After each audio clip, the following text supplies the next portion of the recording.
We're going to talk about human performance under stress, and I think a lot of people looking around, many of you have seen some of this information, but there are definitely a lot of you that have not seen it. So if you didn't go through the academy where Rob Blassetti did firefighter survival, then this may not be new to you, but you at least haven't seen this information presented. So I have been trying to adapt this presentation to our mindset, because this is very much focused towards students learning about stress response in the body as they are about to go through firefighter survival class. So it definitely carries over, and this was written with EMS in mind for ALS recruits when I was at the academy. But the thought process has to change a little bit, because I think we're all similar in our experiences, and we should be able to identify the way that we are impacted on calls. We have been around, we've run enough calls, we've been on enough serious calls that we've recognized some of these things. So if we can keep the mindset of this is a review of information that we may or may not have the actual data on, but we're familiar with the processes, and then how to adjust as we're coming in, hopefully as a voice of calm and reason, into a chaotic situation. Hopefully we could take some of these tools and figure out how to best fit into these calls and calm things down and bring things back onto the right track if we're off the rails. So we have a stressful job. Would everybody agree? There's at least the potential for high amounts of stress. So our job performance can be affected by it. So multiple studies, regardless of our experience level, we can be impacted.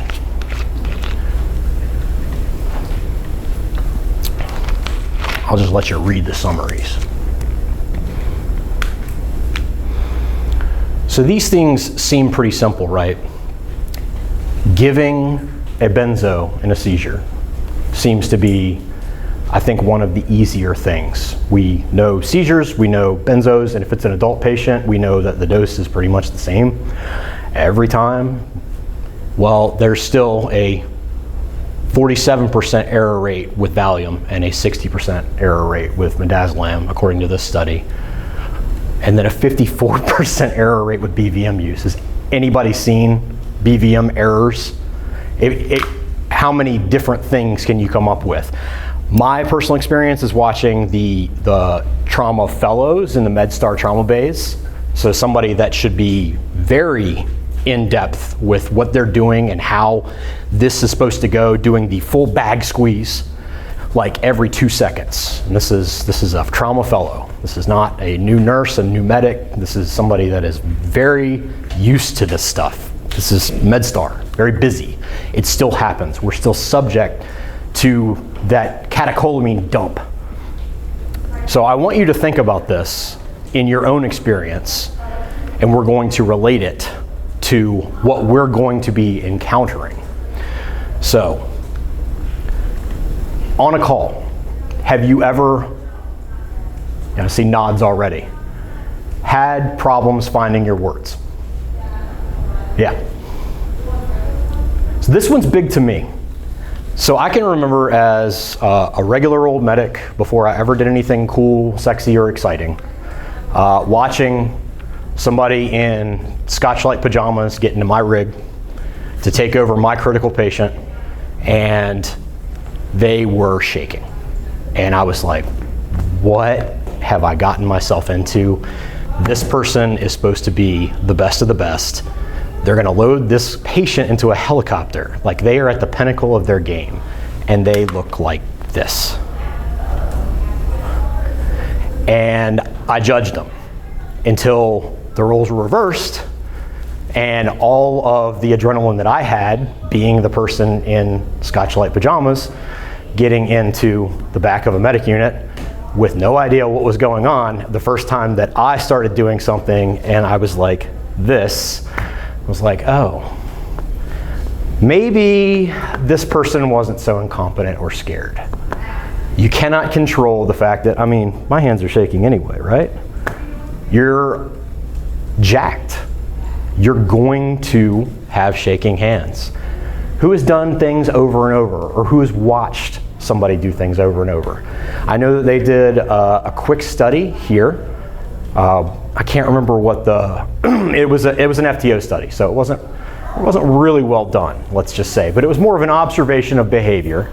And it was like command and control, and looking at span of control and what you could not be oversaturated with.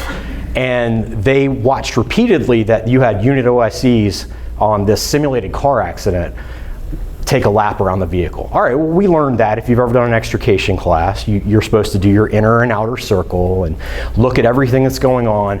But then they observed that these unit officers were walking around the vehicle repeatedly, over and over, is because we don't have, and if you've watched everybody's been a part of a promotional exam at this point. And I know that you've probably coached yourself what not to do so that you don't look incompetent under the command presence idea of saying the same things over and over, word fillers. All of these things are repeated behaviors. I've caught myself doing them in the last month. It still happens. Anybody locked up? Take that tactical pause, right? We just rephrase it. It's a tactical pause. Who's dumped a bag? I've definitely dumped a bag, and it doesn't matter. You know where everything is. This is our work environment. I've done that. I've done that one. The full 3 Plano trays of meds. Yeah. Boom. This is going to be a pain when we get to the hospital. This is our work environment. There's nothing stable about it. There's nothing non-stressful about it.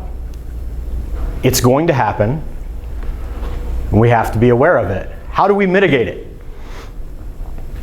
Best practices. Algorithms, checklists, flowcharts, good tools. We have these tools. We have our own created tools. There are other tools. Like that is pulled directly from Ron Wall's, the difficult airway algorithm. It's there. We know about it. Seizure checklist. We have a intubation checklist. We have these tools. Do we use these tools all the time? I'm not going to advocate one way or the other. I'm saying that they overcome our human poor performance by giving us something to use.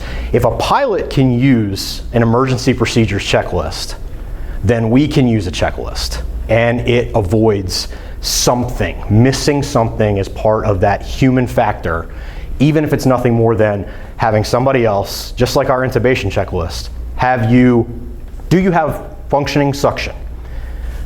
Yes, turn it on, put it there. I forgot that. I don't anticipate using suction, but you don't anticipate it. You're going to be dumping stuff and having a big scramble when you need it, and you're in the middle of a procedure.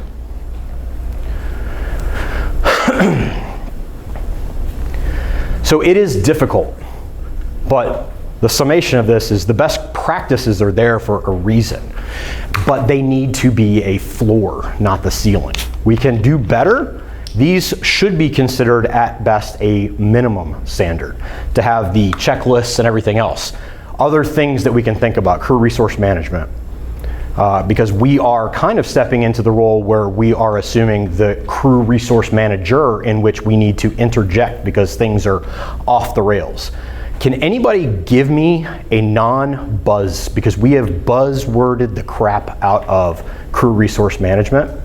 Can anybody define it for me in a way that makes sense and that's accurate to what it's supposed to be? Because I've done whole presentations on crew resource management.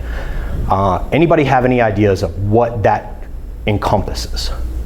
Empowering people to speak up. Oh, that's good. That's good. That's a good start too. Anything else? This is the part where you participate. Friends don't let friends fly into mountains. Okay, yeah. That. Shared ownership around a specific objective, the shared goals and objectives of the team. I like it. Actually, these are three really good examples. So I think that we've done a pretty big disservice to crew resource management as using as a buzzword, and I didn't realize it until I had to go through CRM training because it's a big part of aviation problems. Right? That's how we address it.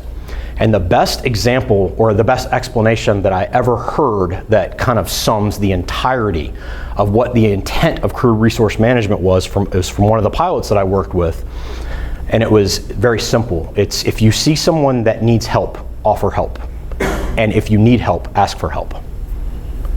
So the idea is that you are empowered to speak up. At no point should anybody, I always tell my rookies, I want to hear your ideas. I may tell you, got it, we'll come back to it, we can talk about it later, it's not the time to have a discussion, but I want to hear your ideas, and at a minimum the answer should be, thank you, check, I hear you, we're gonna do this. It never should be quiet, because then that person is now not empowered to speak, and we're walking past the line of duty desk, we're walking past smoke coming from the sidewalk, because we have an underground fire and we go inside, and this was seen and identified by a rookie firefighter who was not empowered to speak, and now we all die because he couldn't say anything. He noticed it. It was weird. What's going on here? Doesn't say anything because he's afraid. I've heard stories in this county of master technicians saying, oh, you're in the big leagues, son. Shut your mouth. You don't know what you're talking about. You think that person's ever going to raise a safety concern again? Not to them. No, not to I them. hope he gets hit with the rake. Yeah. Or she. So we talked about, at any point, have you been exposed to the ODA loop? Yes. Okay, good. So this is this is the complex fighter pilot ODA loop, all right? So it goes all the way back to Air Force. I can't remember the guy's name right off the top of my head. Thank you. So this is the one that we see now is more of a circle. We're going to observe, orient, decide, and act. But recognize that what you have going on in your observations is influenced. It's influenced by a lot of things. Your orientation is impacted by your, as much as I hate saying this, your own internal biases. So you're going to orient to information that you receive based upon the life experiences, the personal experiences, the professional experiences that you're bringing to the table. And if you can recognize that and help you to frame things appropriately, then you can move forward. Now, the decision is a hypothesis, right? So whatever we decide on in this process of decision making, we should be tested and then evaluated as far as the action part of it. That's the test of our hypothesis. I think that I should do X for this. Well, let's go with a simple one. I'm gonna give a benzodiazepine for a seizure. Well, we're gonna test that by doing the action, and well, we're gonna find out. It was a seizure and it stopped with a benzo, thank God. So one thing that we do have to continuously do is receive feedback that we get, whether it's observational feedback or feedback from other people that are included on the team, and then reorient, reobserve, decide, and act. So this is always a stimulus response. We're always put into that situation where we're reactionary. And interestingly enough, this was all based around the idea that if you can get in the other pilot's ODA loop, then you can shoot them down. So if you can mess up someone else's ODA loop, then you're going to win the air-to-air combat scenario. This was the foundation of this, is how to win in a dogfight. So preemptively thinking, using the other person's frame of mind. We can apply that if we can use that to coach somebody through a stressful situation of, oh, what's going on? I'm seeing that this person is clearly repeating the same things, having problems finding what equipment they're looking for. They are tongue-tied, they're frozen up. How do we intervene? How do we get into their ODA loop and fix their decision-making process? So instead of trying to shoot them down, we're trying to re-empower them and get them back on the rails. So how can we constructively intervene with somebody like that? Any ideas from your own experiences? You've got somebody that is clearly locked up, but doing a pretty good job. how do we reorient them? Because at this point, they are a little bit fuzzy. Another point of participation. I think sometimes we can take them out of the stressful situation. So like you have two ALS providers. One's task focused, one's staying back, kind of watching them. You can almost switch roles so they can get kind of a relief, get their senses back, and then maybe switch again, right?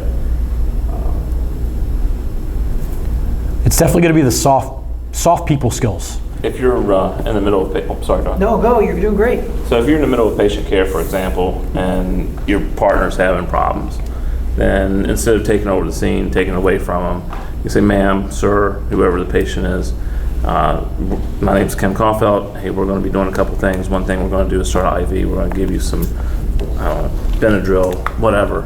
And maybe that kind of cues that the ALS provider, hey, this is what we need to do, and jars them back on track. And if it doesn't, then just take over and then talk about it afterwards. Yeah, you're almost laying out the care plan that they seem to be locked up on, and so they can get right back into where they were going. Right. You can put them out of the flat spin too by validating and lifting up the things they're doing right. All right, I hear that you're concerned, you're good, you got Dexy's not hypoglycemic as the cause of seizure, but what do you think about supporting his airway and maybe some midazolam for that seizure?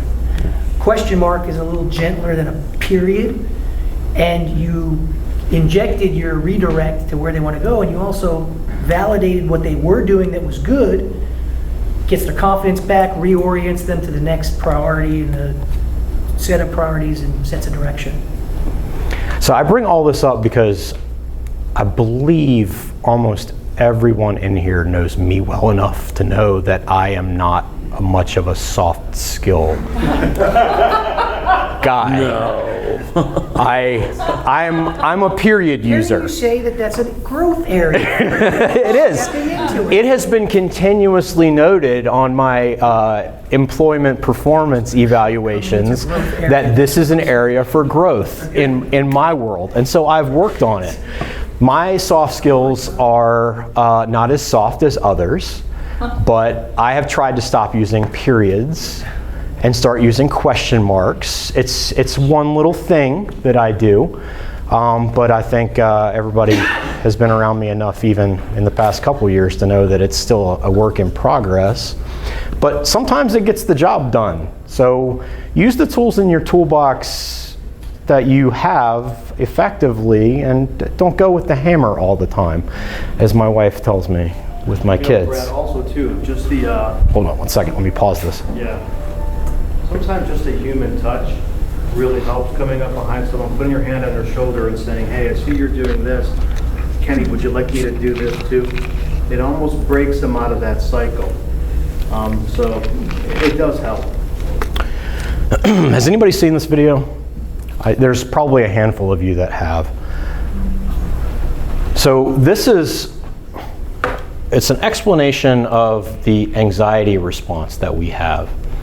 So if we can understand, as I've picked up over the years with lots of professional assistants, that I have pathways built into my brain that get me to a state of anger pretty quickly based upon my life experiences. Has anybody ever seen and I didn't put it in here because it's a therapy thing. Have you seen the picture of the anger iceberg? Is anybody familiar with that? So anger is a defense mechanism that humans use. It's how we defend ourselves. It's how we stop stimulus that we don't like. If we respond with aggression, that usually is pretty effective in stopping somebody else's input because they're like, screw this guy. I don't want to deal with him, or I don't want to get hurt, or any of these things. And underneath anger is pretty much every other emotion. So whether you're embarrassed, you're scared, you're ashamed, all of these things manifest in the moment as anger. And part of what I want you to get from this video is how do we get there and why, neurologically. That's not going to do it.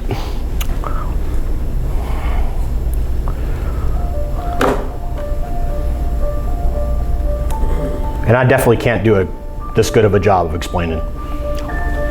Hi, I'm Dr. John Campbell. Welcome to the short tutorial on your brain on anxiety and stress. It is essential to know how our brain responds to the stimuli which trigger an anxiety response, so that you are equipped to deal appropriately with anxiety. Let me highlight the key areas of your brain that are involved, and then I will explain what happens inside the brain. The thalamus is the central hub for sights and sounds. The thalamus breaks down incoming visual cues by size, shape, and colour, and auditory cues by volume and dissonance, and then signals the cortex. The cortex then gives the raw sights and sounds meaning, enabling you to be conscious of what you are seeing and hearing. And I mention here that the prefrontal cortex is vital to turning off the anxiety response once the threat has passed. The amygdala is the emotional core of the brain, whose primary role is to trigger the fear response. Information passing through the amygdala is associated with an emotional significance. The beta nucleus of the striatonals is particularly interesting when we discuss anxiety. While the amygdala sets off an immediate burst of fear, the BLST perpetuates the fear response, causing longer-term unease, typical of anxiety. The locus ceruleus receives signals from the amygdala and initiates the classic anxiety response: rapid heartbeat, increased blood pressure, sweating, and pupil dilation. The hippocampus is your memory center, storing real information from the senses, along with emotional baggage attached to the data by the amygdala. Now we know these key parts. What happens when we're anxious, stressed, or fearful? Anxiety, stress, and of course fear are triggered primarily through your senses. Sight and sound are first processed by the thalamus, filtering incoming cues and sent directly to the amygdala or to the cortex. Smell and touch go directly to the amygdala, bypassing the thalamus altogether. This is why smells often evoke very powerful memories of food. Any cues from your incoming senses that are associated with a threat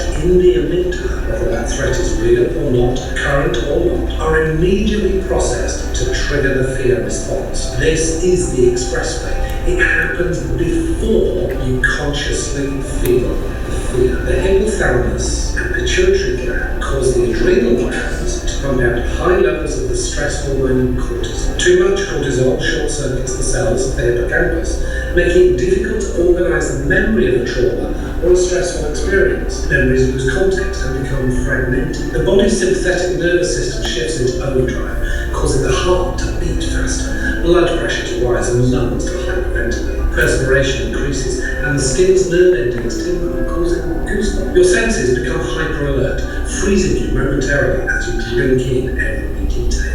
Adrenaline floods to the muscles, preparing you to fight or run away. The brain shifts focus from digestion to focus on the potential dangers, sometimes causing evacuation of the digestive tract through urination, defecation, or vomiting. Heck, if you're about to be eaten as someone else's dinner, why bother digesting your own? Only after the fear response has been activated does the conscious mind kick in. Some sensory information takes a more thoughtful route from the thalamus to the cortex. The cortex decides whether the sensory information warrants a fear response. If the fear is a genuine threat in space and time, the cortex signals the amygdala to continue being on alert. Fear is a good, useful response essential to survival. However, anxiety is a fear of something that cannot be located in space and time. Most often, it is that indefinable something, triggered initially by something real that you sense, but that in itself is not threatened, but it is associated with a fearful memory. And the beta nucleus of the striatum perpetuate that fear response. Anxiety is a real fear response for the individual feeling anxious, and anxiety can be debilitating for the sufferer. Now that you know how anxiety happens in your brain, you can pay attention to how you can deliberately use the prefrontal cortex to turn off an inappropriate anxiety response once a threat develops. So definitely written around the idea of anxiety and fear, right? To explain that, how can we re-engage the prefrontal cortex in people that we are there to assist, providers that we are there to assist? I think we've already talked about it. The questions, summarizing, get them back into their thinking brain and out of their lizard brain. How can you do it with yourself? because if you can recognize it, then you can reorient yourself. What's problematic is that when we're in the superhighway, we've been activated by smells and touches, because those are the things that we cannot control and they go straight. Then we don't always recognize that we are out of our own prefrontal cortex. So the biggest thing that we can look for is our own responses to stimulus. I think, good luck. Good luck with that. It's a work in progress, I think. I know with myself, recognizing that I am activated is not always something that I'm aware of, but what I am aware of is how my body feels when I'm stressed or anxious. And if we can make that notation and see it and start to respond to it, then there's a benefit to us and we can bring benefits to others. So actually John had some of this a little bit. Now we talk about the color conditions. This goes back to on combat. So when we're looking at decision making, fine motor skills, if we, something that we do in firefighter survival when we discuss this is we talk about how we're reacting, and we really define out colors with people. And so the younger members of our department, I would say 10 years or less, have probably been exposed to this, and they've heard the phrase, at least in training, "you're in the black," because we do it. We did it for as long as Rob and that cadre did firefighter survival. We used this as something to re-engage people. So it's just looking at the heart rate and how it corresponds with what we're able to do. So as we get more engaged physically and we're actually responding with stress hormones, with adrenaline, we tend to operate in the red, where we think that we have, or what's shown is like the best possible place to operate as far as absolute proficiency, ability to use what we have in our brain and apply it with our hands without fumbling, is really in a gray area, but gray is a very, it's not the same width, right? It's a very fine, a razor's edge in which we can capitalize on our body's response, our fight or flight response, but it's very quick that we get, it's actually like 150 to 160 that we're in the gray, according to Grossman. And when we get into the black, we are irrational. We are doing all of the things. We are tongue-tied, we're repeating behaviors, we're unable to find equipment, we are unable to dial phone numbers. We can't make good decisions, we can't troubleshoot all that well. So I can think of that. I wasn't necessarily in the black on this, but I was getting there because I was so frustrated trying to use the hospital recorded line the other night on Medic 17, where I'm, okay, I can't remember what number it is that I'm calling, or the number for the hospital. So I'm listening to the prompts, Division I hospitals. And I want to call Fair Oaks. I'm like, and it keeps listing off Division I hospitals. And it's not working for me. So I hang up, try it again.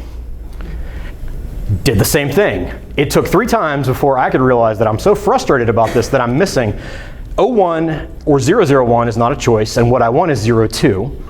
And that was when I finally recognized it, because I was really frustrated by the cell phone and my inability to, I was like, I even went to, okay, I'll just call them directly. Okay, I can't figure this out, and I'm getting closer. I don't want to surprise them with this patient. Well, now I can't make, because I think they had the phone in like T9. You remember T9, right? Because I don't remember T9. I don't remember how to use it when you're typing in words on a freaking flip phone. Well, I couldn't figure out how to get to Fair Oaks Hospital in their contacts. Yeah, so I really did have to take a breath and step back. Something as simple as that. Yeah, I wasn't losing my mind and doing the same things over and over. I was trying to troubleshoot, but it's a really good example of something so simple that bogged me down for at least 15 seconds while I'm trying to talk to a mom with her kid who she's worried about him. I'm not worried about him, but I am worried about calling the hospital so that they don't get mad at me because I haven't talked to them before I show up. I would say I was probably moving towards the black the more I listened to that online directory of how to use this thing. But we staved off all disaster. It worked out quite well. everybody was okay. So when we're in the black, think about these things, and this goes back again to on combat and what happens when our heart rate gets this high. If nothing else, this is controlled by heart rate. We actually get to the point that we lose our ability to see the surroundings, we lose our situational awareness, we lose auditory cues because we're focused on whatever. And this goes back to the point of police officers under stress not even hearing gunshots. Like their auditory exclusion prevented them, their hearing damage, it prevented them from hearing gunshots. It was a defense mechanism so they didn't have hearing damage. We definitely have a loss of fine motor skill when we're under stress. I think everybody has probably seen that at one point in time. The inability to dial phone numbers, or people, you could see it in our bystanders when they're trying to do stuff with their phones and they just can't, they don't have that fine motor skill. And obviously we know this because we're all medics that we're gonna have an increased heart rate and respiratory rate. So can we take advantage of these things and can we harness this response? That's really up to whether or not we can bring ourselves back to our prefrontal cortex. How do we manage it? We've already talked about it, right? We go over it in risk management, rest, hydration, and then we get into goal setting. So this is more definitely geared towards firefighter survival, of making small attainable goals so that we can reach them and we begin to build on that positive forward motion, these small attainable goals. I can't think of a good example in EMS outside of, well, we could relate it. Hey, let's lay out the care plan. I see that you've done this, and where are we going next? We're kind of putting these things out there. It reorients, and it gives them, okay, yeah, let me get back into my protocol. Let me get back into the flow chart of what I need to be doing here. The positive mental attitude and self-talk, that I think is more of, it's dealing with your own stressful situation. If you can positively talk to yourself like, I got this, I know what to do. Or if you can do that for somebody else, like, hey, you've done X, Y, and Z, and that is all perfect. I don't think that we're there, and I think we should be going in this direction, and it sounds like you are too. That gives them that, it's almost like priming the pump for that person. Mental rehearsal is huge. It's actually shown to be just as effective as putting your hands on and doing it. How am I going to encounter this? Mental rehearsal can be something as simple for us as like going through my report in my head before I make the phone call. Think about what you're going to say before you speak. That is mental rehearsal, but it's also the same as doing any kind of didactic skill, or psychomotor skill rather. If we can mentally rehearse how we're going to do something, how am I going to call the mayday, where do I keep my things, then I can mitigate those problems ahead of time, and it does count as actual, and it is a good replacement for the inability to physically practice something. And arousal control.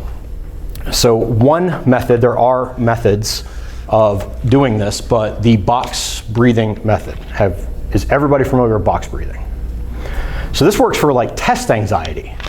I definitely did it with ALS recruits. We practiced this for when you are feeling like things are spinning out of control, or you are locked up with, you cannot pull some kind of information.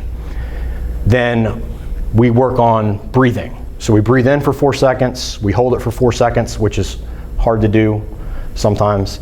We breathe out over 4 seconds, and I think the hardest part of this is holding that breathe out, because for me, physiologically, I want to breathe in immediately after I'm done exhaling.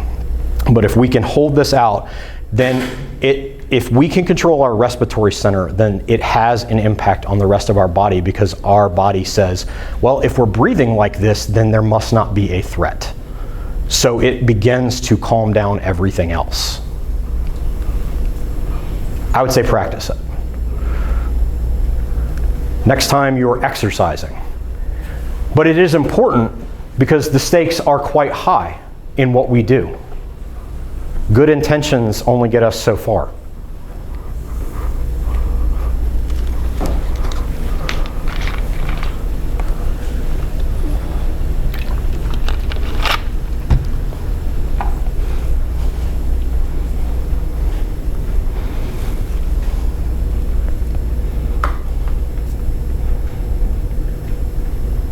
So how can we bring this to our position? I think is the question based upon this information that I can't answer for you, but exposing yourself to it is certainly a help.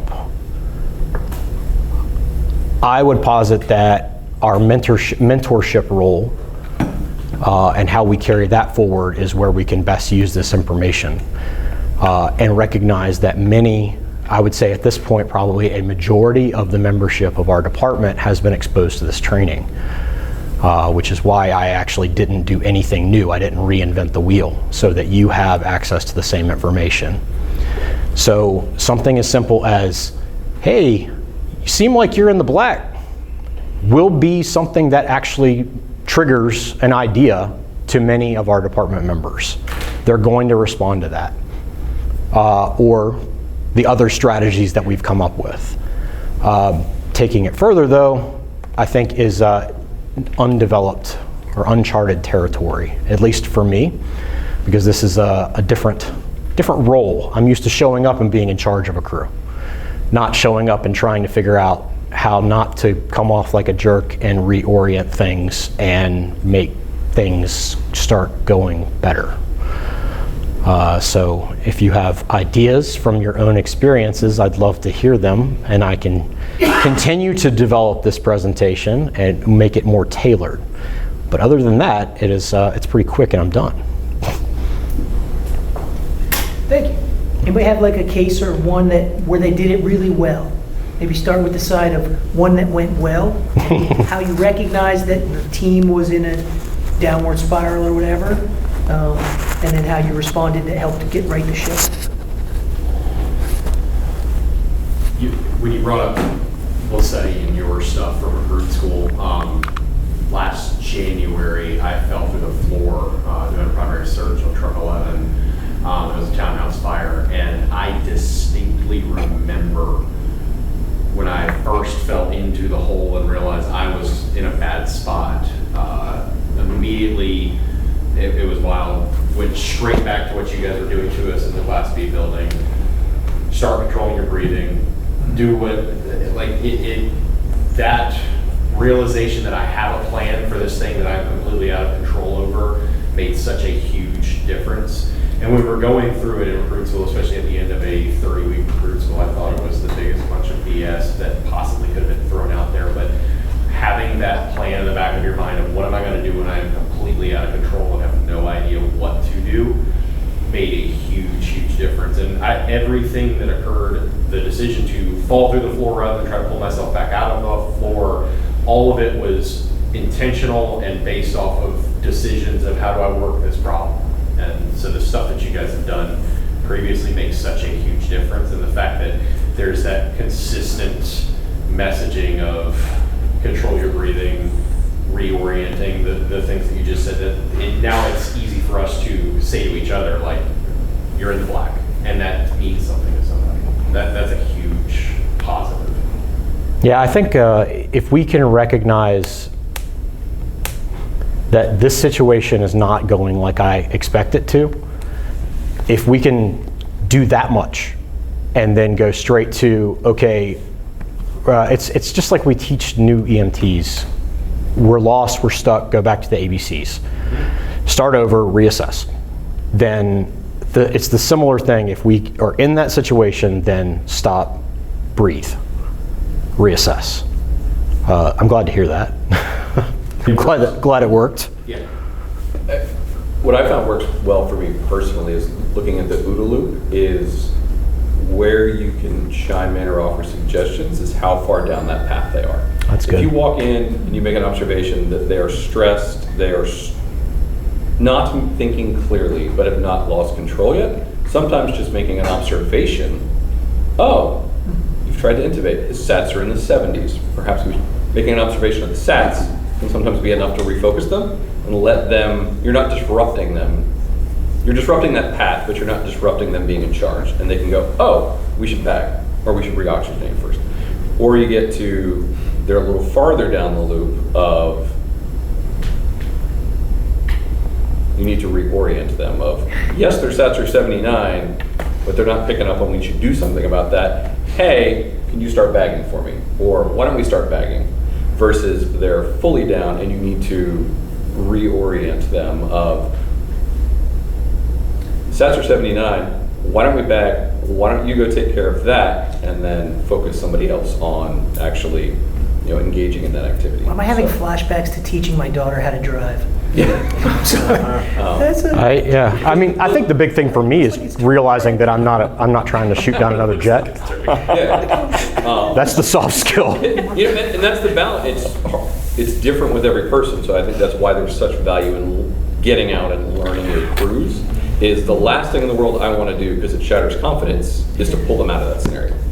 Can I make an observation? Can I give them a suggestion? Can I focus them, do some cognitive offloading, we'll take care of the rest of this, you go work on that. The last thing in the world I want to do, and we certainly don't want patient care to suffer, but the last thing I want to do is, That's funny, we were talking about this the other like day. a This pitcher exact pitch their thing. way out of a jam. If you pull them, they're not going to be having the same confidence next Yep, time they're around. 100%. That's great. It's dynamic. I love how you guys discuss this. and to your question, we had one, I was working EMS 5 Yeah. last month before, and with cardiac arrest, they put me in service. Yeah. I'm gonna keep going anyway. Get there, and they're on, so it's an apneic patient, several intubation attempts in, and they're, let's change something, because doing the same thing over and over again is going to yield the exact same results. I think the self-talk, like and this is like the personal, like OODA loop thing, right?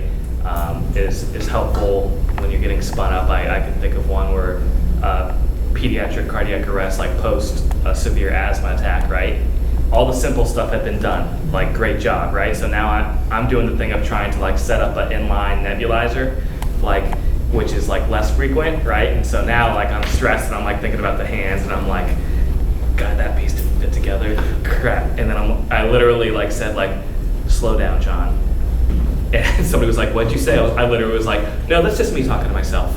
And then after I did that, like I put it together, but like I had to like self-actualize to tell myself, okay, slow down. Now you're slowed down. Now you know how to put this together. Yeah, that's a difficult piece of equipment to assemble in a good moment, unless we're drilling on it constantly.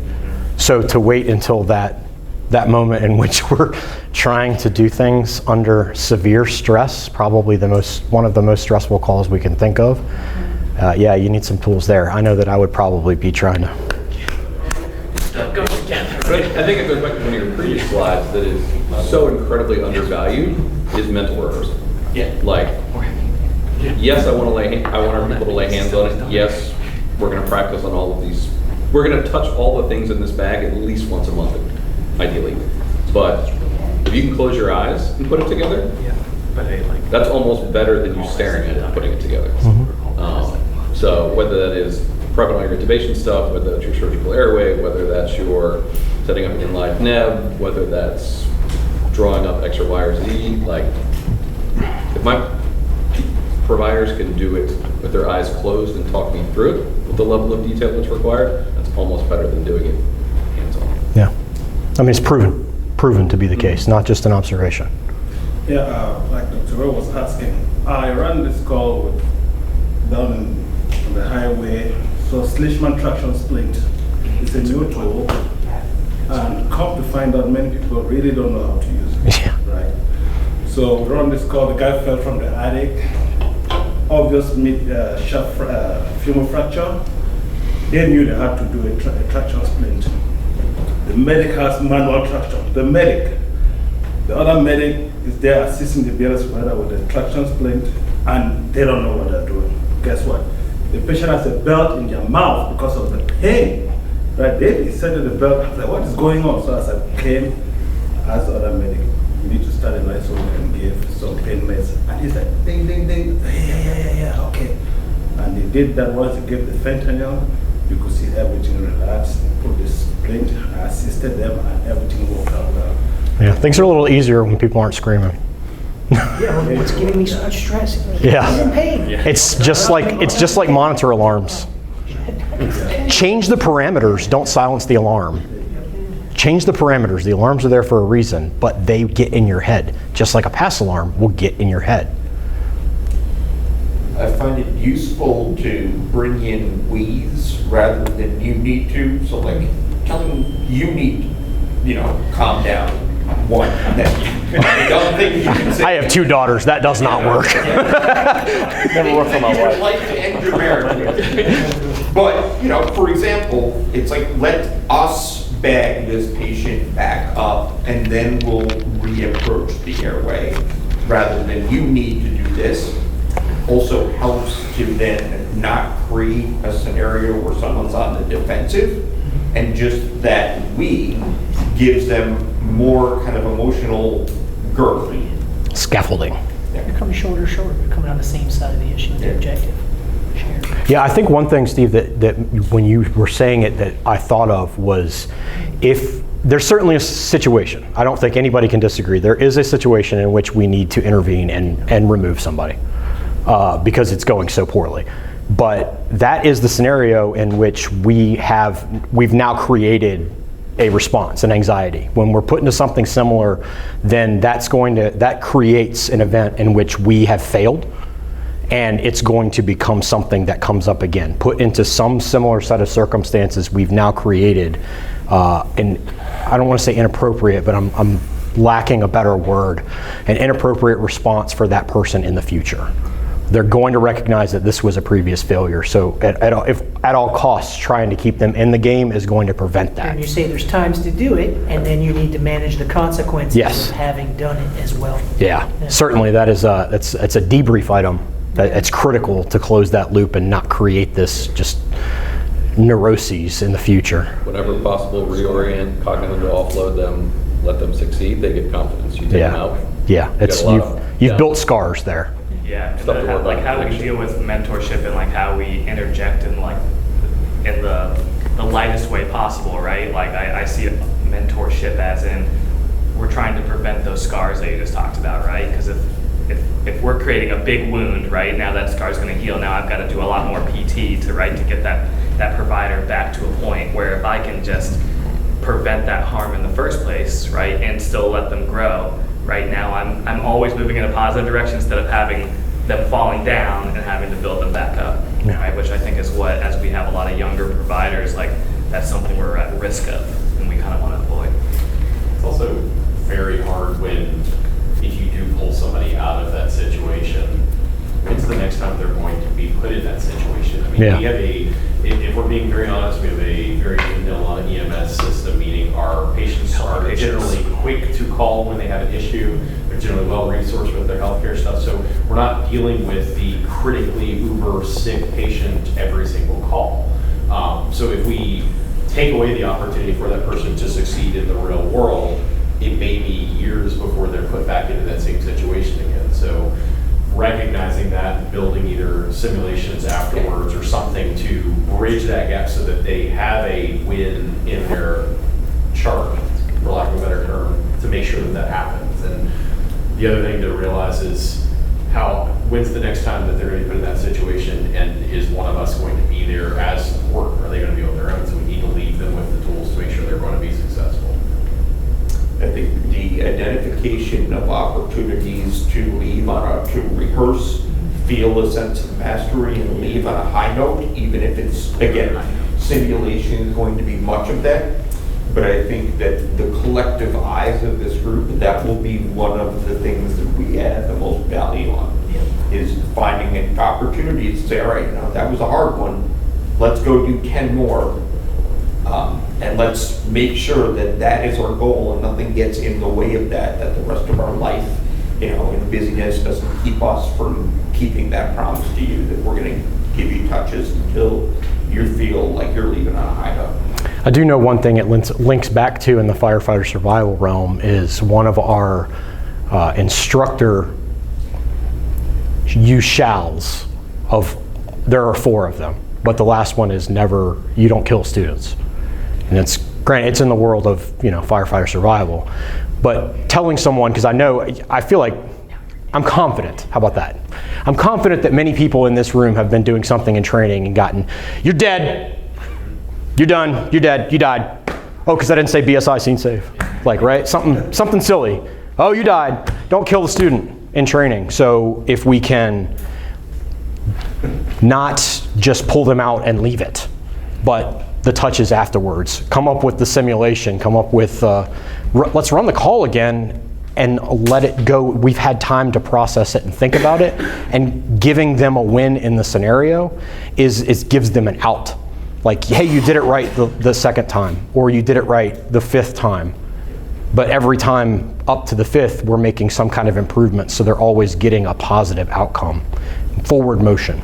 That's why when you're resetting them in the moment on the scene with a real patient and a real family and the real chaos that accompanies all of that, if you can find the right thing they did, it may not be the most important in that moment. Certainly the attempts to intubate, great, you tried it, but let's get their O2 back up before we try again or something. Give them something positive to latch on, because otherwise every time they pick up the glide scope or the device again, they're going to default to when you told them they effed it up. Yeah. Yeah. I have found through lots of self-introspection and discussion with others that I have an extremely high standard of care that I set for myself, and then I get extremely disappointed when people around me don't meet Disappointed. the Really? Standard that I expect out of those around me. So trying to take a look at the bigger picture of, okay, that's not the way that I would have done that. I don't like the way that you're doing that, but are we still accomplishing the overall big picture and the goal of, is the patient doing this? Is it okay enough? Is it okay enough? Most of the time, not in Heather's world, but learning to take the step back and go, okay, yes, that is not at all the way that I would have done that, but we are moving towards proper patient care. We are going to have a discussion after this of, all right, let's push you further in the correct direction without trying to yell at you or use periods on scenes.